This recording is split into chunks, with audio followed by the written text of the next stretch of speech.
Today's daf we're going to be learning is Ketubot daf 26. I want to thank Congregation Rabbanit Yisrael for having me speak there last night with my husband, Rabbi Farber.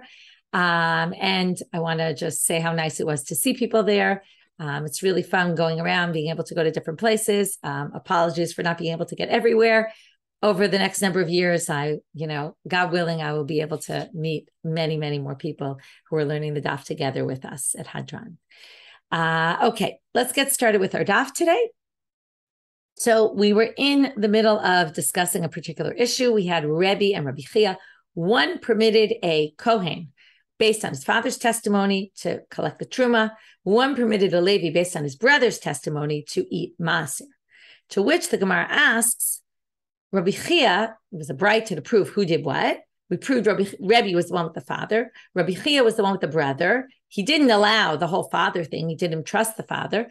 To which the Gemara says, I don't understand. If he didn't trust him because he's connected, right? So why should he trust the brother for the brother? It seems weird. So to which the Gemara answered, Mesiach lefi tumo. That starts off our daf. His words, Mesiach lefi tumo. He was telling a story, and while he told the story, it became obvious that he was a Levi. And that's why they permitted it. But they wouldn't really accept it if it were a proper testimony. So now the Gemara brings a case, an example of Mesiach lefi tumo, actually in not a Levi case, but a Kohen case. Ki had Amar Rav Yehuda Amar Shmuel, as Rav Yehuda said in the name of Shmuel, Maaseh ba'adam echad sheya Mesiach lefi tumo. It was someone who was Mesiach lefi tumo. He was talking about himself in the context of a story, and we were able to act upon that. What was the case? Amar zichruni kshani tinok. I remember when I was very young. Umukav aktefo shel Abba, and I was carried on my father's shoulders. Votziuni mi beit hasefer, who would pick me up from school. This sounds, you'll see, sounds to me a little bit traumatic the way he's describing this. Vivshituni et kutanti, and they would take off my clothes. Vidbiluni lechol b'truma le'erev, and they would dunk me in the mikveh to eat truma in the evening. There was always this concern with children that they were playing around in the garbage, and in the garbage there were dead creatures, and that would make them impure. So there was always this concern. So they would basically strip him of his clothes when he would get home from school, dunk him in the mikveh so he could eat truma that evening. Rabbi Chia Messiah, Rabbi Chia's version ended with the following words: "V'chaveri b'deli mimeni," and my friends would stay away from me. If you talk about trauma, okay, they would get him from school every day, and instead of all the kids were playing in the street, and he would be taken to the mikveh. Number one, stripped down, right, taken to the mikveh, and then his friends would stay away from him because nobody wanted to pass on impurity for his sake. So now he becomes ostracized, this poor kid. Vayu korinoti, and here comes the worst, right? Never like being made fun of by other kids. Again, whether this is traumatic or not, it's my reading. It could be this was totally fine, and maybe he thought this was a sign of respect, but to me it sounds a little bit like they were making fun of him. Yochanan ochel chalot. They called him Yochanan, the one who eats challah, because challah is not challah that we eat on Shabbat. The challah is the portion that gets taken out that goes to the Kohen. He's the guy who eats chalot, okay? Which again, could be respectful. He's a Kohen, but it didn't sound so very respectful. It sounds like, right, he's the guy who eats those little pieces that we give off to the Kohen, or he's just different than all of us. No kids like being different. In any case, that whole issue of whether he was traumatized by this or not is not really relevant to the story or to the Gemara. I just found it interesting. And Rebbe said, this guy's obviously a Kohen, right? That story seems to show cheskat kiuna. So first of all, there's a very interesting machloket about when you have Mesiach lefi tumo, does this allow you to eat only truma de Rabbanan or even truma de Oraita? In other words, is Mesiach lefi tumo enough evidence that there was a status of kiuna in the family that even for Torah level things we can allow it, or is it only for rabbinic? It's good machloket because, right, what kind of testimony, how is this considered testimony or not, right? What's interesting about it is it is somewhat testimony to allow certain things. On the other hand, it's not enough testimony to knock it out because he's related, right? We don't view it as testimony, actually, but it does have the effectiveness of testimony. The question is, how much so? Even on a Torah level or only on a rabbinic? Okay, Tanya, Rabbi Shimon ben Elazar Omer. I bring a braita. Kishem shetruma chazaka lekuna, just like truma is a chazaka for kuna. Someone who eats truma, it's clear they're a Kohen. Also, Maser Rishon, if they eat Maser Rishon, or we'll see exactly what this means, not really clear just yet, it's a chazaka for Kehuna. Also clear he's a Kohen. This makes no sense because Maser Rishon was given to the Levi, not to the Kohen. It's true, Kohanim are Leviim, but Leviim are not Kohanim, right? Levites could be Levites, not Kohanim. V'cholek b'beit din, last line, which also isn't very clear. Someone who collects truma in the beit din, eno chazaka. That's not, he doesn't have chezka kuna, which is also a little strange. What do you mean? If not the beit din, then where? Now, it's true, we talked about collecting the truma in the granary. So we're going to have to see what exactly, where is he collecting truma from the court from, and why is he not considered Kohen if he's getting truma from the court? And you would think the court would be more careful about these things. So the first issue is the Maser Rishon. Maser Rishon, de Levihu. The Maser Rishon goes to the Levi. What are you talking about? To which they answer, Rabbi Elazar ben Azariah. As Rabbi Elazar ben Azariah said, and this is a machlok that we learned in Yevamot. Anyone who learned Yevamot? Tanya Truma leKohen, Maser Rishon leLevi, de Rabbi Akiva. According to Rabbi Akiva, it's very clear. Truma goes to the Kohen, Maser Rishon goes to the Levi. Simple. Right? That's what we were always brought up thinking. Right? The Maser Rishon is the first tithe that's given after the Truma. Right? First you take Truma 1/50th, or 1/40th, or 1/60th, you give it to the Kohen. The next tenth, a tenth of what's left, goes to the Levi.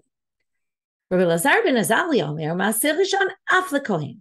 Maser Rishon can also be given to the Kohen. Why? Because the Kohen is also considered called a Levi many times in the Torah. Okay, like I said before, Kohen is from Shevet Levi, right? If you're a Levi, you're not necessarily Kohen, but every Kohen is a Levi. So theoretically, the Kohanim can get Maser Rishon just like the Levites. So now they say, okay, but still that doesn't resolve our issue. Just because they can also get Maser Rishon doesn't mean that if you see someone getting Maser Rishon, they're definitely a Kohen. But the Kohen, but he didn't say Kohen gets and not the Levi. That would be ridiculous. Jewish Gemara says, no, it's not ridiculous. And that is in fact true. That's what he meant. But Tard, continue Ezra, in the time of Ezra, when they went back to the land of Israel, what happened? The Levites didn't come. That's actually documented in the book. It says they went and they looked for the people and they couldn't find any Levites. Okay, Levites didn't come. So what's not written is this knas. But the Gemara talks about this knas, that we also learned about this in Yevamot, that the Levites were punished, that they couldn't, he said, no more, you're going to get Maser Rishon. Your Maser Rishon is going to go to the Kohanim.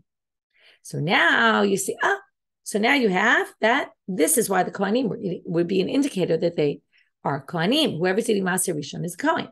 But what did the Braita say? Right? Kach Maser Rishon chazaka l'kiuna. Right? It is. So now the Gemara says, v'dilma ikru v'yavule. But wait, maybe it's true that he penalized the Levites and they couldn't get Maser Rishon anymore. But what if someone did give to them anyway? Why would they be giving to them anyway if there was a knas? First of all, maybe some people didn't hold by it. Maybe some people were just used to doing it, right? They were used to giving to the Levites, so they gave to the Levite anyway by accident. Or maybe they were, maybe if there were no Kohanim, then they would give it to Levites. So the point is, this is the question, still it wouldn't be a chazaka l'kiuna, because it could be that somebody might be giving to this person, they're really not a Kohen. Because there's an off chance that they're a Levi. So Amar of he's going to say the case must be a little more complicated than we think. The Braita is talking about a unique situation. We can't understand a Braita. We often explain it in a bit of a unique manner. This is a case where the person had a chazaka, they were a Kohen, but, okay, that's not enough. You don't need to see them, right, taking Maser. But what happened? Then there was a suspicion, a rumor being spread, not testimony, but a rumor that this person's father was a grusha, father married a divorcee, or a chalutza, right, a woman who did chalitza, and then he would be a halal, and then he wouldn't be allowed to take the Maser Rishon, and then chalkule ledide Maser bebeit hakranot, and then he started collecting the Maser in the granary. So Levi, de lav Levi, right, so for sure he's not a Levi because he has a cheskak kuna. So we know that, right? We're not worried, is he a Levi or a Kohen? We know he's a Kohen. It's just a question of, is he a halal? So, so what else could be? Ben grusha, ben chalutza. Maybe he's the son of a divorcee or the son of a chalutza. Well, if Maser Rishon, there's a big machloket about Maser Rishon. Who's allowed to eat Maser Rishon? Is it only the Levi, just like only a Kohen can eat Truma, and Kozar lo yochal bo by Truma, and the same thing by Maaser? Never says in the Torah, a Zar can't eat Maaser. So some people say that anyone actually can eat Maaser. I go to your house, you're a Levi, I can eat your Maaser. I don't collect it, but I can eat it. So now they say like this. So clearly he's not a Levi because he has a chazaka kuna. Now, they're giving him food. So he's not a Levi. Maybe he's a ben grusha ben chalutza. Well, lo mebai, you certainly don't need, it's obvious then, if you say, Lamanda Amar Maaseh Rishon Asur L'Zarim, if you say a non-Levi or a non-Kohen can't eat Maaseh Rishon, well then for sure they're not giving this Maaseh Rishon to this guy because he's a halal, right? If he's a halal. Because if it's only given to, if only Kohanim and Leviim can eat it, then clearly they're not going to give it to a Kohen who's disqualified because that would take out disqualified Kohanim. He would be a Zal. Then for sure, they certainly wouldn't be giving him the Maaseh, which means he's definitely good. But that's only if you hold Maaseh is forbidden to Zalim.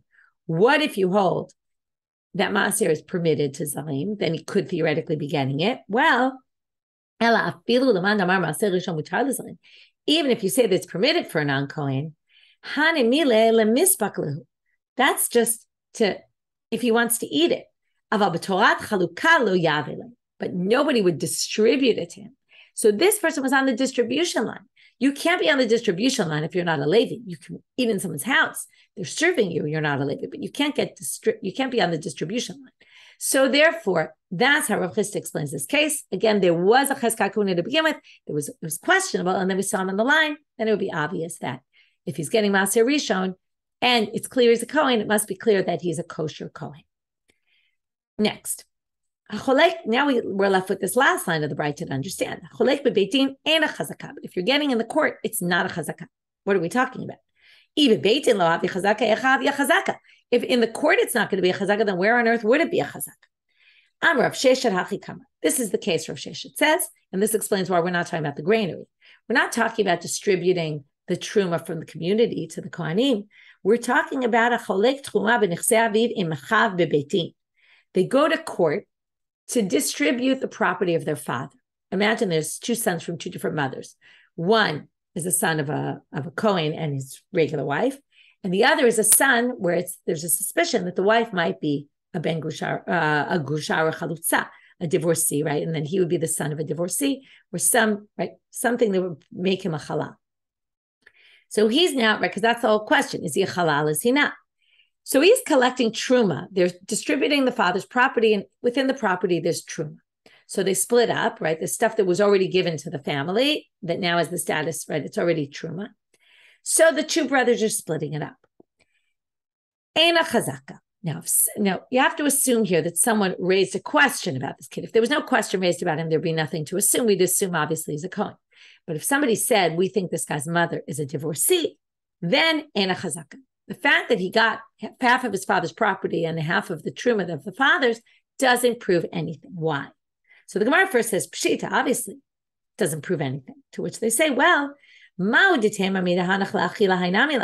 when they distribute it to one brother, they're distributing it for eating purposes. So therefore, we can assume, right, because he can eat it, he's a Kohen, that when they distribute to the second brother, they're also distributing for eating purposes. And since they gave it to him, it must be he's a legitimate Kohen. Kamash malan comes to teach, for one, it's to eat. For the other, he can sell it. In other words, it's his property. He can inherit his father's property, even if he can't eat the truma. He can sell it to a Kohen.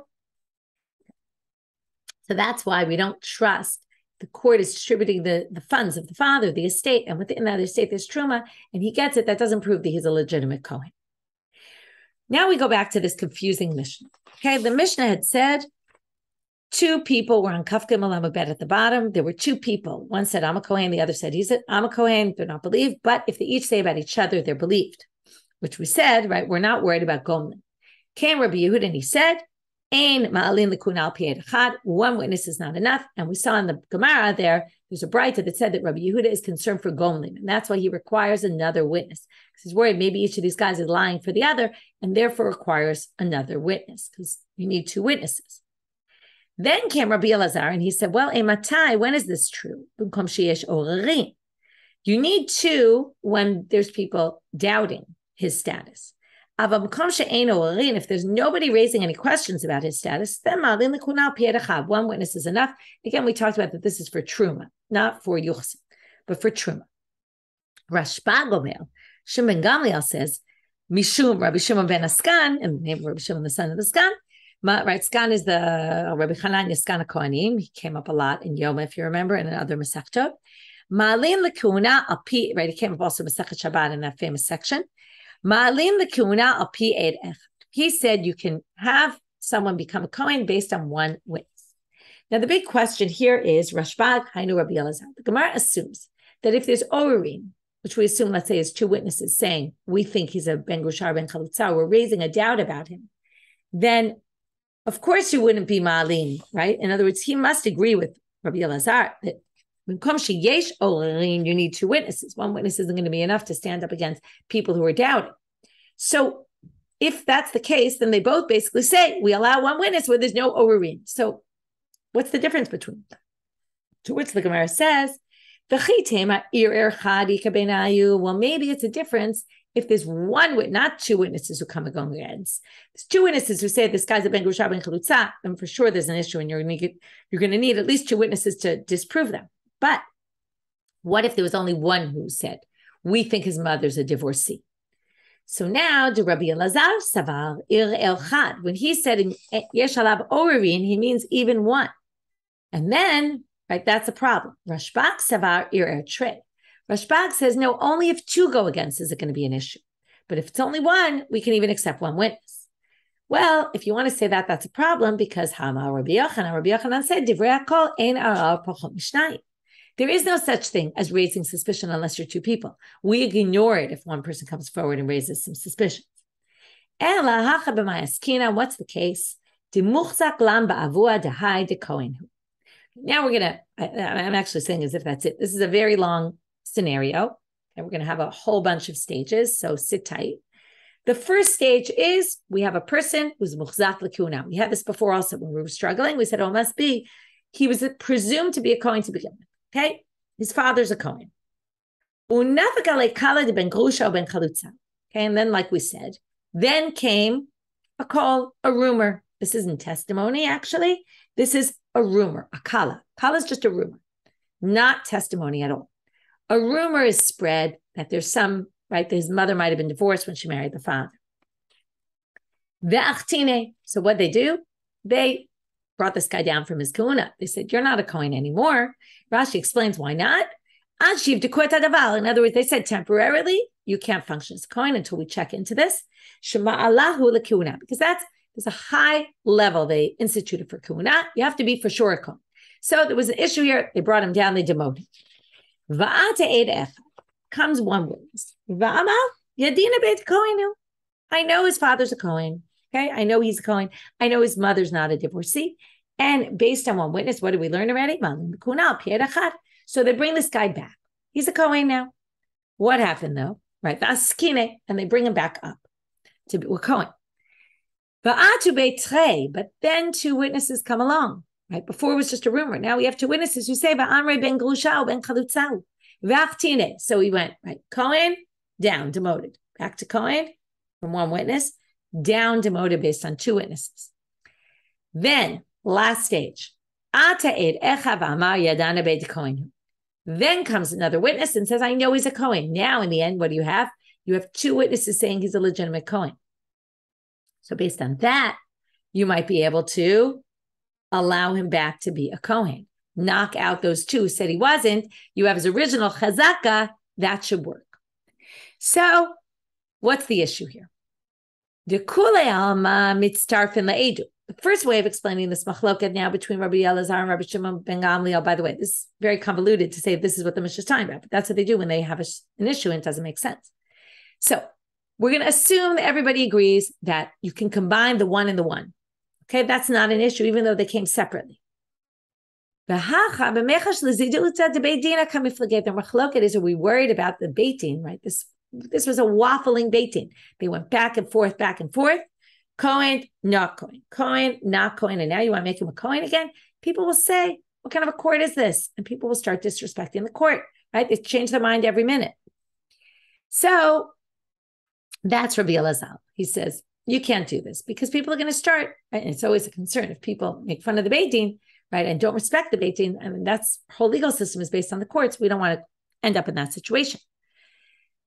Now, by the way, some people say this is only in a case that's similar to our case, where it's not that it's clear they made a mistake. We're still working on presumptive status. He was presumed to be a Kohen, and then there was contradictory testimony about whether he was a halal or not. We dismiss all that. We're left with his presumptive status as Kuna, but we don't really know. If we were to know for sure it was a mistake, then of course the Beit Din can go back on what they said before. It would actually be an embarrassment if they didn't. But in this case, since it's not clear in any case, maybe we shouldn't go waffling back and forth. So that's Rabbi Elazar.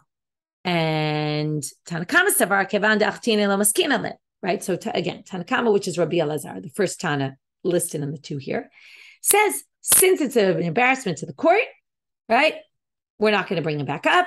Chayshina Lizilu to the Beit Din. Ve'Rashbag Savar, Shimon Gamliel says, Ana Nachtina Le, Ana Maskina Le. We brought him down. We can bring him back up. The court rules based on what's in front of them. Now we have new evidence. We change it. We're not worried about an embarrassment to the court, right? In fact, some might say it's more embarrassing to the court that they're not going to change based on new evidence. Ravashi. Ravashi says this is not a good explanation because this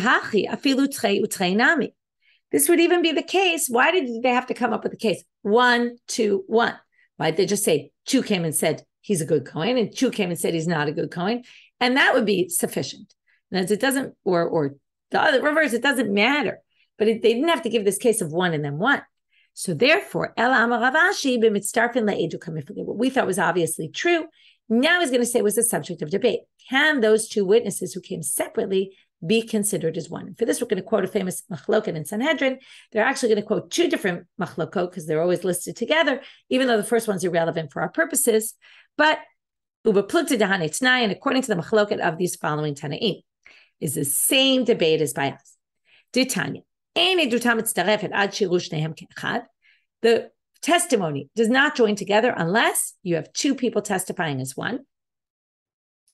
Rabbi Natan Omer, shomim dvarav shel zeh, ksheyavu chavero lemachar shomim dvarav. So, oh, sorry, I skipped. I missed, sorry. Let me go back to the beginning. Ditanya. You can't combine, I said this one doesn't connect to our case. You can't be witnesses together if you didn't see it together, okay? If one saw it and then the other one saw it, that doesn't count. Even if one saw the testimony and then later the other one saw it, they can testify in court, right? And together. That, again, that's not our case. Here comes the second one. But their testimony can't stand in court, assuming, let's say, even they saw together, or they didn't see together, either which way you hold, but their testimony can't stand in court unless they come together to the court to testify. That matches, right? Rabbi Elazar says they didn't come together, we don't count it. Rabbi Natan, we don't care if they come separately. As long as they're saying the same thing, doesn't make a difference. That's Rabbi Shimon Gamliel, who basically says, again, it's not in the words exactly, but Rabbi Elazar had said, let's just look back at the words on Kaptim Alam Bet. When does this work? Right? If there's orim, then what kind of orim, right? Then if there's ein orim, you can malim lepukuna pied echad. But if there's orim, then you need 2 witnesses and 2 witnesses who come together. And then Rashbag again, this doesn't really say at all what we just said it means, but we're going to assume you can do it al pied echad. And if you have 2 witnesses who come separately, we allow them to join together. Okay, again, it's not at all the simple reading. Okay, and with that, we end this sugya. Starting our new Mishnah. Okay, there was a woman who was taken by the authorities because of a mamonot issue. We assume now that she was taken into captivity because she, right, jailed, because she was, there was a financial thing going on. She didn't pay back money. Muteret lebala, she can go back to her husband. We don't have to assume that she was raped. Now, here's the question. If she's raped, she can only not go back to her Kohen husband. Some people say the Sugya is talking about a Kohen here, not any husband. Of course, if she's married to Yisrael and gets raped by someone, then she's allowed to go back even to her Yisrael husband, okay? Just not the Kohen husband. Rashi actually says that we're worried, okay, obviously in this case, we're not worried at all. She's permitted to her husband. In the second case, we're going to be concerned that something transpired here. So again, the question is, are we worried about rape? Rashi says we're worried that she's going to end up being with someone and she'll do it willingly. And if she does it willingly, then she's forbidden to her husband as any woman who's an adulterer. Okay. It's just going to end up being willing, which is very hard to understand here why this woman would end up being willing to be raped by one of the people who take her into jail. Or we're going to see it's not even the people who take her into jail that we're worried about. So let's finish the mission, and then we'll go back and you'll understand. Al Yedei Nefashot, if she was imprisoned for something that has to do with Nefashot, she's supposed to get the death penalty. Asura lebala. She's forbidden to her husband if she gets out, because what's the issue? Rashi says, Ho'il v'nohagim b'hefker. They treat her as ownerless. At this point, anyone can sleep with her. We're not even worried about the people who took her into captivity, like the case with the captives. We're worried that people are going to treat her like total hefker because she's in jail for some capital crime.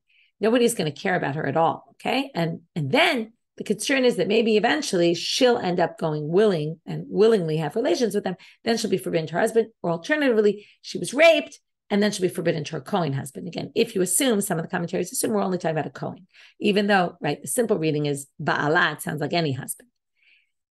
In the Mammon case, what's the issue with the Mammon? Well, the Mammon case, we're worried that if they don't treat her as hefker because they were nervous. Rashi says, de miratite. They're concerned, they don't want to lose their money. They want to get their money. Capital crime, who cares? So no, we want to kill her. That's it. If they want to get their money back, they don't want to start abusing her because maybe then they won't get their money back. Some people, by the way, we're going to see later in the Gemara that it seems like maybe it's not clear if it's the same case, but we're going to see another case, maybe even the Mishnah means this, which is maybe she was taken because her husband wasn't giving back money, or her husband was in for a capital crime, and then they treat his wife. That his wife kind of gets, in their culture, got sort of punished as well. Okay, in any case, we're going to have two different ways of reading the sugya, and then within the first way, we're going to have two different ways as well. Well, except for the first way, today we're only going to see the first way. Tomorrow we'll see the rest.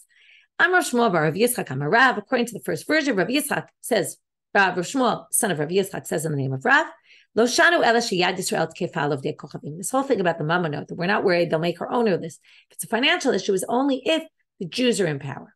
Because then if he abuses her, right, or anybody abuses her, if they make her the woman into hefker, then maybe the Gentile will never get their money back.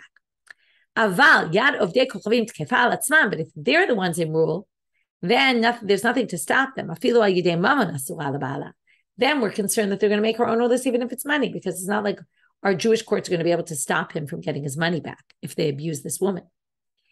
To which Mativ Rava, according to version number one, okay, we have version number one of Divrei Rav Shmuel bar Yitzchak. The other version is going to be the same. It's just going to have kind of come about in a bit of a different manner. Rava asked the following question. Hey, Rabbi Yossi HaKohen, he brings a source that says, Tanaitic source, Rabbi Yossi HaKohen for Rabbi Zechariah ben Akatzav testified about Al Bat Yisrael Shuhulchina ba'Ashkelon. She was taken as collateral for a loan in Ashkelon. That means basically, they tell the husband, if you don't pay it back, we're going to take your wife, okay? She's going to be ours. So they take her in the meantime and they put her in a room, right? And keep her until he pays back the money. And basically, in the event that he doesn't, they're going to be able to sleep with her, and maybe even now, because they treat her as ownerless. When she got out, all of her family, so some people say they were Kohanim, and that's why all of her family, because otherwise it would just be her husband, all of her family stayed away from her, meaning we're not going to marry you. And obviously we're talking about family that could have married her. But witnesses came and said, nothing happened. And the Chachamim said to them, in other words, now we're going to find out that it turns out nobody really knew that she was taken as collateral for this loan, but the witnesses who came and said nothing transpired also said that they were the ones who told us that she was taken as collateral. So they said the following, the rabbis, if you're going to believe these witnesses that she was taken as collateral, this is a case of apesh asa or apesh itir. I would say a classic case, although it's not a classic case, because the classic case of apesh asa or apesh itir is the person testifying about themselves. Here we have witnesses testifying about her, but they're the ones who provide the information that she was taken as collateral. And they're also the ones who said, but we know that nothing happened. She was never in a room alone with any one of them, and nothing ever happened. So the rabbi said, if you're going to believe the witnesses to say she was taken as collateral, then you have to believe them that nothing happened. And if you don't believe them, well, then don't believe that either. Now, what's the important part for our purposes? Ashkelon. What do we know about Ashkelon? This happened in Ashkelon. In Ashkelon, it was known the Yad of De Kochavim Tkefa al Atzman. They were in rule. Vivek Katane. And what does it say here? Horhena, right? Which means that, right? It was specifically because she was taken as collateral. But Horhena in Nech b'shalo. But it sounds like if she was just taken to jail or taken by them, not as collateral, then this wouldn't be the case, and we wouldn't need to be worried that something happened, even though Yad of De Kochavim was Kefa. That goes against what Rosh Bar of Yitzchak said in the name of Rav, to which the Gemara said, I'll just finish. Hu adin afilu nech b'sham. No, you could reject this and say no. Even if she was just taken into jail or captured or something like that, right, where it wasn't clear she was given over to them, still it would be a problem. Why did it say hurhina then here? Because that was actually the way the case took place. So they were just telling about this situation. It doesn't mean that a different situation would be any different. No. Could be it's all one and the same, and therefore this isn't really a question. Tomorrow, we're going to get to a different version of Rava, where Rava brings the same story, but actually is a proof, and then we'll reject it. And then we're going to bring Divrei Rav Yitzchak, Rav Shmuel bar Rav Yitzchak, in the name of Rav, came out about in a bit of a different manner than it said in our sugya, right? They're going to give a second version of that. With that, we'll finish for today. Have a great day, everybody.